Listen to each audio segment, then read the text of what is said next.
आज रविवार सुट्टीचा दिवस म्हणून म्हटलं चला आज बांगडा फ्राय करूया. बाजारात गेले तर 100 रुपयाला हे 5 बांगडे घेऊन आले. घरात आल्यावर मस्त स्वच्छ बांगडे धुवून घेतले 2-3 वेळा.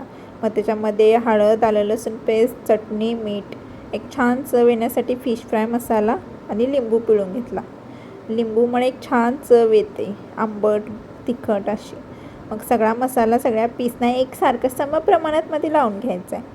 मग इथं बारीक 0 नंबरचा रवा आणि तांदळाचं पीठ घेतलेलं आहे. त्याच्यामध्ये पण हळद, चटणी, मीठ टाकलेलं आहे कोटिंगला एक छान कलर येण्यासाठी.